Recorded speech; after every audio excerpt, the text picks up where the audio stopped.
Friends, welcome to ನಮ್ಮ ಅಡುಗೆ 9 food channel. ಬನ್ನಿ ಇವತ್ತು ಯಾವ ರೆಸಿಪಿ ಅಂತ ತೋರಿಸ್ತೀನಿ. ಇದು ಒಗ್ಗರಣೆ ಚುರುಮರಿ. ಉತ್ತರ ಕರ್ನಾಟಕದಲ್ಲಿ ಭಾಳಷ್ಟು ಮಾಡ್ತಾರೆ ಎಲ್ಲರೂ. ಇದು ಭಾಳ ರುಚಿಯಾಗಿರುತ್ತೆ ಫ್ರೆಂಡ್ಸ್. ಇದನ್ನು ಹೇಗೆ ಮಾಡೋದು ಅಂತ ನೋಡ್ಕೊಂಡು ಬರೋಣ ಬನ್ನಿ. ಮೊದಲು ನೋಡಿ, ನಾನು ಒಳ್ಳೆ ಕ್ಲೀನಾಗಿರುವ ಒಂದು ಚುರುಮರಿಯನ್ನು ತೊಗೊಂಡು, ಚುರುಮರಿ ಅಂತ ಹೇಳ್ತೀವಿ ನಾವು ಇಲ್ಲಿ, ಆ ಕಡೆ ಎಲ್ಲ ಮಂಡಕ್ಕಿ ಅಂತಾರೆ. ಈ ಒಂದು ಚುರುಮರಿ ತೆಗೆದುಕೊಂಡು ಬಂದು ಅದನ್ನು ಒಂದು ಪಾತ್ರೆಯಲ್ಲಿ ಹಾಕ್ತಾಯಿದ್ದೀನಿ. ಯಾಕಂದ್ರೆ ಅದು ಭಾಳ ಸ್ವಲ್ಪ ಡಸ್ಟ್ ಎಲ್ಲ ಇರುತ್ತಲ್ಲ, ಕ್ಲೀನಾಗಿ ತೊಳಿಬೇಕು. ನಾವು ಅವಲಕ್ಕಿ ಯಾವ ರೀತಿ ಮಾಡ್ತೀವಿ ಅದೇ ರೀತಿಯೇ ಮಾಡೋದು ಇದನ್ನು. ಹೀಗೆ ಅದಕ್ಕೊಂದು ಸ್ವಲ್ಪ ನೀರು ಹಾಕಿಬಿಟ್ಟು ಈ ಚುರುಮರಿನ ತೊಳಿತಾ ಇದ್ದೀನಿ. ಅದು ಅಂದರೆ ಅದು ಎಲ್ಲ ಸ್ವಲ್ಪ ಮೆತ್ತಗಾಗಬೇಕಲ್ಲ, ಅದಕ್ಕೋಸ್ಕರ ಚುರುಮರಿನ ನೀರಿನಲ್ಲಿ ಹಾಕಿದರೆ ಅದರಲ್ಲಿ ಇದ್ದಂಥ ಧೂಳು ಎಲ್ಲ ಹೋಗುತ್ತೆ ಮತ್ತು ಅದು ಮೆತ್ತಗಾಗುತ್ತೆ, ಅವಲಕ್ಕಿ ಟೈಪ್ ಆಗುತ್ತೆ. ನೋಡಿರಿ, ಈ ಥರ ನಾನು ಆ ನೀರಲ್ಲಿ ಹಾಕಿಬಿಟ್ಟು ಚುರುಮರಿನ ತೆಗೆದು ಒಂದು ಬುಟ್ಟಿಯಲ್ಲಿ ಹಾಕಿದೆ. ನೋಡಿರಿ, ಒಂದು ದೊಡ್ಡ ಬುಟ್ಟಿ ತಗೊಂಡು ಅದರಲ್ಲಿ ಹಾಕಿದ್ದೇನೆ. ಅದಕ್ಕೆ ಒಗ್ಗರಣೆ ಮಾಡಬೇಕು ಯಾವ ರೀತಿ ಅಂತ ತೋರಿಸ್ತೀನಿ. ಬಾಣಲೆಯಲ್ಲಿ ಇಟ್ಬಿಟ್ಟು ಎಣ್ಣೆ ಕಾಸಿದ್ದೇನೆ. ಎಣ್ಣೆ ಕಾದ ನಂತರ ಶೇಂಗಾ ಹಾಕಿದ್ದೇನೆ. ಶೇಂಗಾ ಮೊದಲೇ ಹಾಕಿಬಿಡ್ತೀನಿ ಫ್ರೆಂಡ್ಸ್, ಯಾಕಂದ್ರೆ ಅದು ಎಣ್ಣೆಯಲ್ಲಿ ಬಾಯ್ಲ್ ಆಗಬೇಕಲ್ಲ, ಅದಕ್ಕೋಸ್ಕರ ಶೇಂಗಾನೇ ಮೊದಲು ಹಾಕಿಬಿಟ್ಟೆ. ಆಮೇಲೆ ಸಾಸಿವೆಯನ್ನು ಹಾಕಿದ್ದೇನೆ. ಆಮೇಲೆ ಜೀರಿಗೆ ಹಾಕ್ತಾಯಿದ್ದೆ. ನೋಡಿರಿ, ಶೇಂಗಾ ಮಾತ್ರ ಎಣ್ಣೆಯಲ್ಲಿ ಚೆನ್ನಾಗಿ ಇದು ಬೆಂದು ಬಂದರೆ ರುಚಿ ಇರುತ್ತೆ, ಇಲ್ಲಾಂದ್ರೆ ಕಟ್ ಅಂತಾವು. ಆಮೇಲೆ ಕರಿಬೇವು ಹಾಕಿದ್ದೇನೆ. ಒಗ್ಗರಣೆ ಮಾಡಿ ಅದನ್ನು ಫ್ರೈ ಮಾಡ್ತಾಯಿದ್ದೆ. ನೋಡಿ, ಚೆನ್ನಾಗಿ ಅದನ್ನು ಫ್ರೈ ಮಾಡಬೇಕು. ಆಮೇಲೆ ಈರುಳ್ಳಿ ಈಗಾಗಲೇ ನಾನು ಕಟ್ ಮಾಡಿ ಇಟ್ಕೊಂಡಿದ್ದೆ, ಈರುಳ್ಳಿಯನ್ನು ಹಾಕ್ತಾಯಿದ್ದೀನಿ.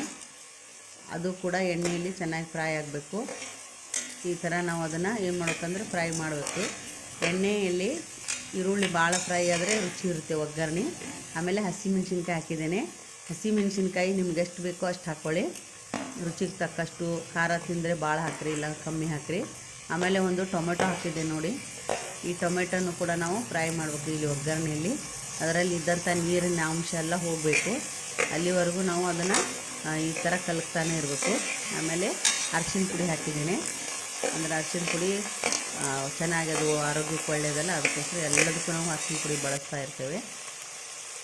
ಆಮೇಲೆ ರುಚಿಗೆ ತಕ್ಕಷ್ಟು ಉಪ್ಪನ್ನು ಹಾಕಿದ್ದೇನೆ. ಮತ್ತು ತಿರ್ಗಾ ನಾವೇನು ಮಾಡೋಕೆ ಅದನ್ನು ಫ್ರೈ ಮಾಡಬೇಕು. ಎಲ್ಲ ಕಡೆ ಮಿಕ್ಸ್ ಆಗಬೇಕಲ್ಲ ಅದು ಉಪ್ಪು, ಇಲ್ಲಾಂದ್ರೆ ಒಂದೇ ಕಡೆ ಕುತ್ಕೊಂಡ್ಬಿಡ್ತದೆ ಒಗ್ಗರಣೆಯಲ್ಲಿ, ಅದಕ್ಕೋಸ್ಕರ ಮಿಕ್ಸ್ ಮಾಡೋಕ್ಕೆ ಮಾಡಿದ್ದೇನೆ. ಆಮೇಲೆ ಹುಣಸೆಹಣ್ಣು ನೆನೆ ಇಟ್ಟಿದ್ದೆ, ಅದ್ರದ್ದು ನೀರು ಹಾಕ್ತಾಯಿದ್ದೀನಿ ಫ್ರೆಂಡ್ಸ್. ಕಳಿಸಿ ಚೂರ್ಮುರಿ ಒಟ್ಟು ಅವಲಕ್ಕಿ ಮಾಡುವಾಗ ನಾವು ಹೆಚ್ಚಾಗಿ ಹುಣಸೆಹಣ್ಣನ್ನು ಬಳಸ್ತೀವಿ, ಇಲ್ಲಾಂದರೆ ಲಿಂಬೆಹಣ್ಣನ್ನು ಬಳಸ್ಬೋದು ನೀವು.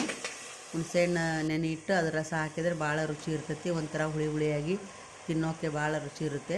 ಅದಕ್ಕೋಸ್ಕರ ಹುಣಸೆಹಣ್ಣು ಹಾಕಿದೆ. ನೋಡಿ, ಒಗ್ಗರಣೆ ಈಗ ನಮ್ಮದು ರೆಡಿ ಇದೆ. ಅದರಲ್ಲಿ ಈಗಾಗಲೇ ನಾನು ತೊಯ್ಸಿಟ್ಟು ಚುರುಮರಿನ ಅದಕ್ಕೆ ಹಾಕ್ತಾಯಿದ್ದೇನೆ. ಅದರಲ್ಲಿ ಹಾಕಿಬಿಟ್ಟು ಅದನ್ನು ಕಲಿಸ್ಬೇಕು. ನೀವು ತೊಯ್ಸಿದ ಅವಲಕ್ಕಿ ಯಾವ ರೀತಿ ಮಾಡ್ತೀರಿ ಅದೇ ರೀತಿಯೇ ಇದನ್ನು ಕೂಡ ಮಾಡೋದು. ಮಕ್ಕಳಿಗೆಲ್ಲ ಭಾಳ ಇಷ್ಟ ಆಗುತ್ತೆ. ಚುರುಮರಿಯಲ್ಲೇ 3-4 ಥರ ನಾವು ಮಾಡ್ಬೋದು ಚುರುಮರಿ. ಇನ್ನೊಂದು ಸಲ ಇನ್ನೊಂದು ಥರದ ಚುರುಮರಿ ಹೇಳ್ಕೊಡ್ತೇನೆ ನಿಮಗೆಲ್ಲ. ಇವತ್ತು ಮಾತ್ರ ಒಗ್ಗರಣೆ ಚುರುಮರಿ ಅಂತೀವಿ ನಾವಿದು.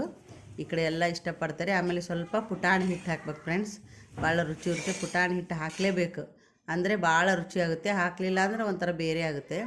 ಪುಟಾಣಿ ಹಿಟ್ಟು ಹಾಕಿದ್ದೆ. ನೋಡಿರಿ, ತಿಂದು ನೋಡಬೇಕು, ಭಾಳ ಸಖತ್ತಾಗಿರುತ್ತೆ, ಮಕ್ಕಳಿಗೆಲ್ಲ ಇಷ್ಟ. ಆಮೇಲೆ ಬಾಕ್ಸಿಗೂ ಕಟ್ಬೋದು. ಈ ರೆಸಿಪಿ ಇಷ್ಟ ಆದರೂ ಲೈಕ್ ಮಾಡಿ, ಶೇರ್ ಮಾಡಿ, ಸಬ್ಸ್ಕ್ರೈಬ್ ಮಾಡಿ, ಕಮೆಂಟ್ಸ್ ಹಾಕಿ ಫ್ರೆಂಡ್ಸ್. ಧನ್ಯವಾದ.